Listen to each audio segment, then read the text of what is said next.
हाया जावेद के साथ कश्मीर ऑनलाइन में जुड़ने वाले नाजरीन खुलूस पर अस्सलाम कबूल करें। 10 जनवरी 2025 ईस्वी पर मुताबिक 9 रजब उल मुरज्जब 1446 हिजरी बरोज़ जुमा। नाज़रीन, डालते हैं आज के खबरनामे पे एक नज़र। दहली के इंतखाबात से हमारा कोई ताल्लुक नहीं, बीजेपी का कैसे मुकाबला करना है वो आप और कांग्रेस फैसला करेंगे। अगर इंडिया अलायंस सिर्फ पार्लिमानी इंतखाबात के लिए होता तो इसे ख़त्म करना बेहतर है। दहली इंतखाबात को लेकर इस बार हमें इंतज़ार करना होगा और देखना होगा कि दहली के लोग क्या फ़ैसला करते हैं। वज़ीर आला उमर अब्दुल्ला। सबके लिए ये फर्स्ट टाइम है। जैसे मैंने आज अपनी तकरीर के दौरान कहा, बेशक हम में से कई सारे ऐसे मेंबर हैं जो इससे पहले भी इस हाउस के मेंबर रहे हैं, लेकिन वो जम्मू कश्मीर रियासत थी, आज निज़ाम अलग है। तो इस निज़ाम में ये समझना कि हमें किस तरह काम करना है, असेंबली के क्या इख्तियारात हैं और इस नए निज़ाम में प्रोसीजर्स क्या रहेंगे, उस चीज़ के लिए ऑनरेबल स्पीकर साहब ने ओरिएंटेशन का प्रोग्राम रखा और डिप्टी चेयरमैन राज्यसभा वो आए इसमें शिरकत करने के लिए। ऑनरेबल मेंबर्स का, उनके तजुर्बे का मुझे उम्मीद है फ़ायदा होगा और आने वाले सेशन में एक बहुत बेहतर अंदाज में ऑनरेबल एमएलएज जो हैं लोगों की नुमाइंदगी कर पाएंगे। मैं इसके बारे में फ़िलहाल कुछ नहीं कह सकता हूं क्योंकि हमारा दिल्ली के इलेक्शन से कोई लेना देना नहीं है। आम आदमी पार्टी, कांग्रेस और वहाँ जो पॉलिटिकल पार्टीज़ हैं ग्राउंड पे वो तय करें कि बीजेपी का मुकाबला किस तरह से सबसे बेहतर तरीके से किया जा सकता है। इससे पहले 2 बार लगातार आम आदमी पार्टी की वहाँ पे कामयाबी रही। इस बार दिल्ली के लोग क्या फैसला करेंगे उसके लिए हमें इंतज़ार करना होगा। अब जहाँ तक मुझे याद है इस पर कोई वक्त की सीमा लगाई नहीं गई थी और बदकिस्मती की बात यह है कि क्योंकि इंडिया ब्लॉक की कोई मीटिंग बुलाई नहीं जा रही है तो इसमें कोई क्लैरिटी नहीं है, ना लीडरशिप को लेके, ना एजेंडा को लेके, ना आगे क्या हम रहेंगे या नहीं रहेंगे इसको लेके। शायद दिल्ली के इंतखाबात हो जाएं, उसके बाद अच्छा ये होगा कि इंडिया ब्लॉक के तमाम जो हिस्सेदार हैं उनको बुलाया जाए और इस पर क्लैरिटी हो। अगर ये सिर्फ पार्लियामेंट इलेक्शंस के लिए था, इसको वाइंड अप करिए, फिर हम अपना काम अलग से करेंगे। अगर पार्लियामेंट इलेक्शन के बाद ये असेंबली के लिए भी है तो फिर हमें मिलकर काम करना होगा। मुस्तकबिल जंग में नहीं बल्कि अमन में भारत न सिर्फ जमहूरियत की माँ है बल्कि लोगों की ज़िंदगी का हिस्सा। साल 2047 तक हिंदुस्तान को एक तरक्की याफ्ता मुल्क बनाने के लिए हम सबको मिलकर काम करना होगा। आवाम की हिफाजत और फलाह व बहबूद हमारी अव्वलीन तरजीहात में शामिल।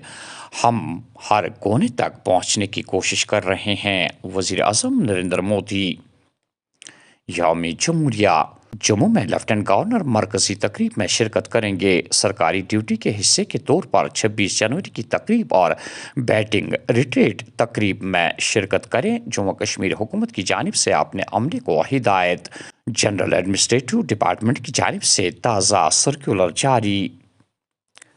खुश्क मौसमी सूरत हाल के चलते शबाना दर्जे हरारत में कमी का सिलसिला जारी। पहलगाम में -10.4 डिग्री के साथ मौसम की सर्द तरीन रात रिकॉर्ड।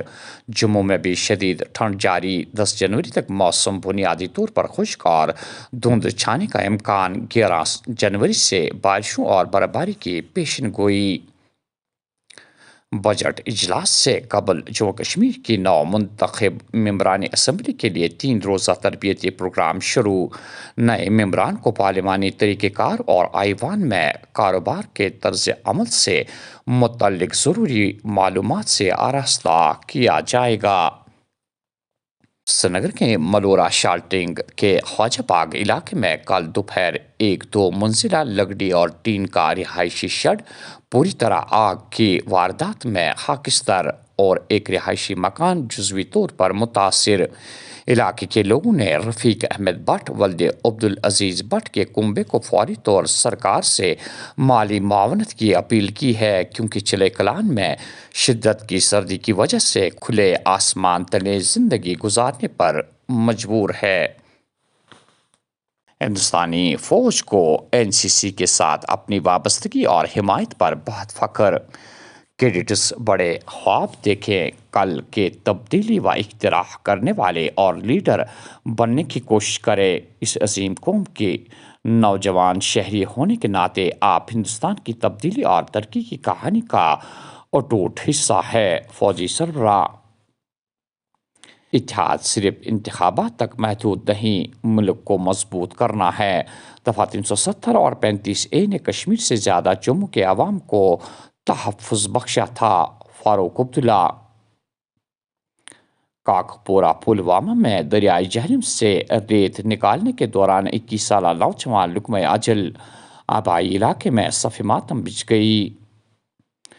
کپواڑہ کے بیشتر علاقوں میں بجلی کی ابتر صورتحال سے صارفین کافی پریشان۔ شیڈول کے مطابق کہیں بجلی نہیں، لوگ محکمہ بجلی کے خلاف سراپا احتجاج۔ سوپور میں غیر قانونی کان کنی کے خلاف مہم، پولیس نے 6 افراد کو گرفتار کر کے 7 گاڑیاں بھی ضبط کر لی ہے۔ اور آخر میں یہ خبر کہ کوئمو کولگام میں فوج و فورسز کی مشترکہ کارروائی، ملیٹنٹ معاون اسلحہ و گولہ بارود سمیت گرفتار۔ تو ناظرین، یہ تھا آج کا خبرنامہ۔ دیجیے میزبان حیا جاوید کو اجازت۔ اللہ حافظ ناصر۔